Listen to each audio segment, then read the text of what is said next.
¿Qué tal? ¿Cómo están amigos y amigas de esta comunidad? Como siempre un gusto, como siempre un placer que nos acompañen. Hablar de Genaro García Luna tiene, por supuesto, muchas aristas.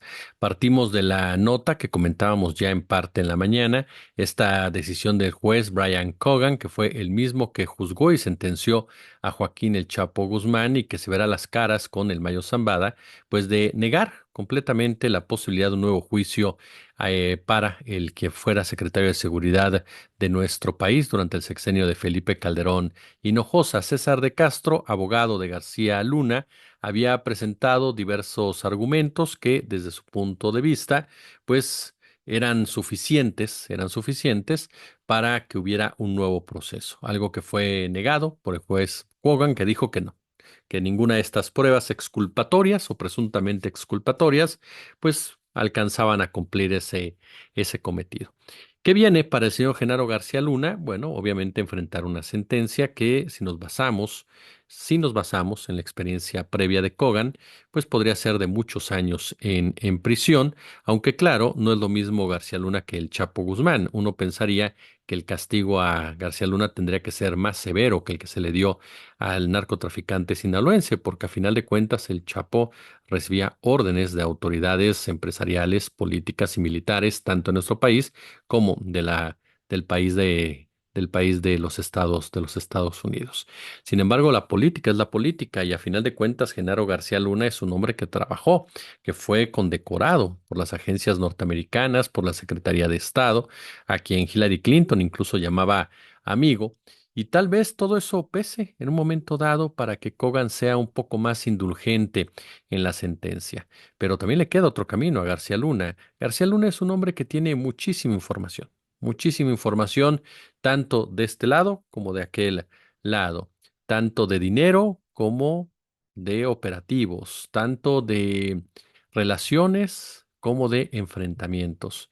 Es un hombre que si realmente el Departamento de Justicia de Estados Unidos quisiera combatir al crimen organizado, lo aprovecharía muchísimo, pero muchísimo más de lo que puede decirle el Mayo Zambada o Joaquín Guzmán. ¿Por qué? Porque Genaro García Luna representaba la narcopolítica y el narcocapitalismo. Era el operador precisamente de ambos, de los verdaderos jefes del negocio, de ambos lados de la frontera. Entonces, si realmente quisieran, ¿no?, erradicar este flagelo, si realmente quisieran acabar con él mismo, pues ahí tendrían una oportunidad maravillosa. Sin embargo, no será así. Ya lo vimos en el mismo juicio, cuando se llegó al momento en el cual iban a surgir brotes, ¿no?, de funcionarios, exfuncionarios de Estados Unidos y de México, el juez Kogan decidió pararlo y decir, ya tengo suficiente y con base en eso vamos a tomar una determinación. Genaro García Luna es un hombre creado, forjado en lo que se conoce como el cártel policíaco o el cártel judicial, como usted quiera mencionarlo. Yo lo defino como el cártel policíaco, que tiene como sus integrantes, como sus operadores, como sus jefes, a personajes que de una u otra forma, ya sea directa o indirectamente, formaron parte de la historia de la Dirección Federal de Seguridad. Y que si no les tocó por épocas, sí por legado y sí por formas y sistema.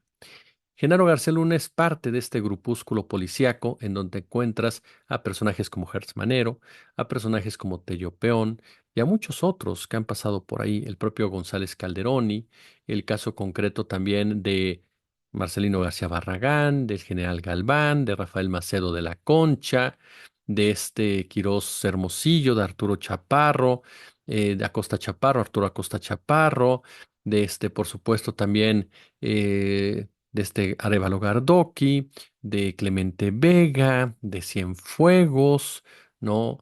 Eso es un hecho, sin olvidar, por supuesto, el caso de Omar García Harfuch y de su padre, Javier García Paniagua. Es un grupo, ¿no?, que ha hecho de la justicia su negocio. Es un grupo que está ligado directamente a los intereses políticos y empresariales, a tal grado que Genaro García Luna no llegó por obra y gracia a la Secretaría de Seguridad Pública. Recibió el respaldo de Marta Sagún, recibió el respaldo de Rafael Macedo de la Concha, es decir, la clase política, la clase militar, pero sobre todo recibió la bendición de los grupos empresariales, de los varones del dinero, de Carlos Slim, con quien hizo un gran negocio con la Plataforma México, y cuyo hermano de Carlos Slim, Julián Slim, pues perteneció durante mucho tiempo a la Dirección Federal de Seguridad, y su hijo, Héctor Slim Seade, fue muy cercano, muy amigo del señor Genaro García Luna, incluso le firmó un libro y todo ello.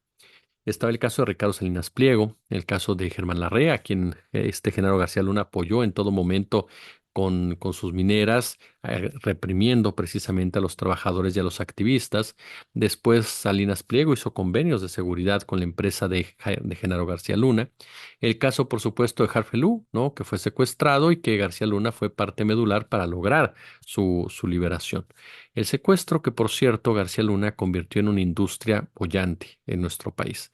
Durante su gestión se vivió como nunca antes este ilícito. Y me refiero a que desde que estaba en la Agencia Federal de Investigaciones y después en la Secretaría, no aplicó el mismo modus operandi, los famosos montajes distractores, tanto de secuestros como de rescates, los mismos operativos, ¿no? Precisamente para desviar la atención, incluso lo decíamos en la mañana, el montaje en donde se involucra a Israel Vallarta y a Florence Cassé y que por el mismo hay todavía gente inocente en la cárcel, fue con la intención de desviar la atención de otro video que se había dado a conocer, en donde se observaba precisamente a los agentes de la AFI entregando al cártel de Sinaloa a los Zetas detenidos. Entonces, a Genaro García Luna le cayó como perlas esa petición de Eduardo Margolis, ¿no? En todos los sentidos, ¿no? Y le permitió precisamente pues crear todo el andamiaje necesario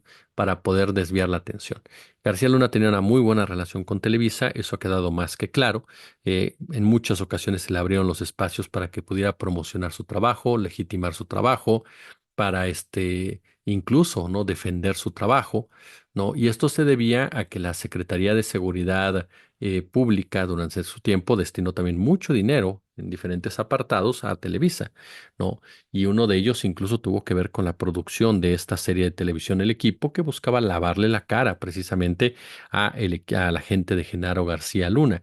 Periodistas cercanos de una u otra manera a Televisa también formaron parte de este grupo que lo rodeó con el afán de crearle o consolidar una imagen presidencial. El caso de Jorge Fernández Menéndez, el caso de Raimundo Riva Palacio, el caso de Leonardo Curcio. Ahora, si hablara Genaro García Luna, quién debería estar temeroso? Bueno, no serían las autoridades estadounidenses. ¿Por qué? Porque Estados Unidos administra la justicia, como administra el negocio. Estados Unidos no está interesado en acabar con el negocio del narcotráfico, ni mucho menos. Están interesados simplemente en administrarlo, en dar ciertos golpes efectivistas, ¿no? En los cuales le permitan seguir moviendo la rueda, les permitan seguir generando mucho dinero, no les permitan, por supuesto, mantener el discurso hasta cierto punto a salvo. No, porque pues ahí están los casos de muchos narcotraficantes mexicanos que han sido dejados en libertad a pesar de su responsabilidad en la violencia que afectó a los mexicanos y mexicanas de a pie, pero que Estados Unidos considera que ya le dieron lo que le tenían que dar, ¿no? En un momento dado ya les quitó los que les tenía que quitar y por lo tanto va nuevamente a la calle, ¿no? Les reduce condenas, todo eso, en este afán colaboracionista, ¿no? Que nunca ha dejado realmente ningún caso, que cambie el derrotero de la historia. Porque ese es mi punto. Y la pregunta que le hago, ¿han caído todos estos capos? Estados Unidos los ha extraditado, los ha interrogado, los ha sentenciado, los ha liberado. ¿Y qué ha pasado? ¿Qué ha pasado? Nada. Entonces, en realidad, quien tendría que preocuparse es Felipe Calderón, porque Felipe Calderón hoy por hoy es la parte más vulnerable de todo esto. No es el general Galván, no son los integrantes de la Sedena que trabajaron de una u otra manera cerca de Genaro García Luna, aun cuando había diferencias, por cierto, y de ahí el apoyo de la Sedena en el negocio de los Zetas en esa época, no, pero que a final de cuentas, sí había cierta complicidad con García Luna, pero no son ellos, es Felipe Calderón. Felipe Calderón, quien fue el jefe de Genaro García Luna, Es cierto que ambos eran esbirros de Estados Unidos, pero que públicamente Felipe Calderón tendría que responder por lo que hizo su secretario de Seguridad Pública Federal. Por lo tanto, él en un momento dado sería el responsable de muchas de las decisiones que se tomaron, aunque ahora diga que no, que García Luna era un simple personero, que era alguien que estaba ahí casi casi llevando los cafés y que la estrategia la manejaban otras personas y que García Luna no era tan importante y que él ni siquiera estaba enterado de lo que hacía García Luna. Entonces, imagínense, Calderón pasará a la historia o por que se confirme lo que todos sabemos que fue un narcopresidente, o bien, ¿no? O bien por un presidente sumamente incapaz, ¿no? Que no se daba cuenta de lo que pasaba a su alrededor. Ahora, yo le voy a decir una cosa muy clara. Yo creo que con García Luna lo van a sentenciar, él va a dar información, esa información van a decir que es importante, ¿no? Le va a ayudar a que su condena sea menor en un momento dado y para le contar. ¿Se imagina cuánta información supuestamente pudieron sacarle a Vicente Zambada? Y no pasó nada. Y García Luna va a va a tener ese destino. Va a estar unos años en la cárcel, ¿no? Como uno de los trofeos en la lucha contra el narco. Y ya, ¿por qué? Porque Felipe Calderón de una u otra manera fue incrustado por Estados Unidos y fue muy leal a Estados Unidos, ¿no?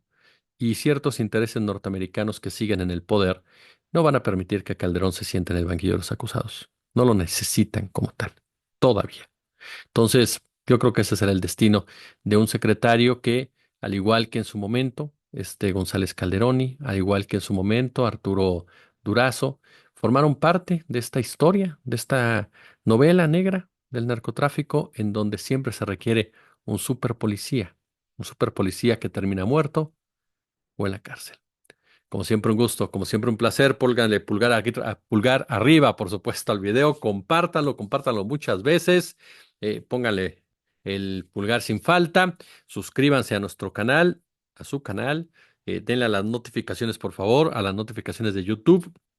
Y ya lo sabe, super chat, super gracias. Únanse al canal. Yo, como siempre, les agradezco y nos vemos el día de mañana. Como siempre, un gusto, como siempre, un placer.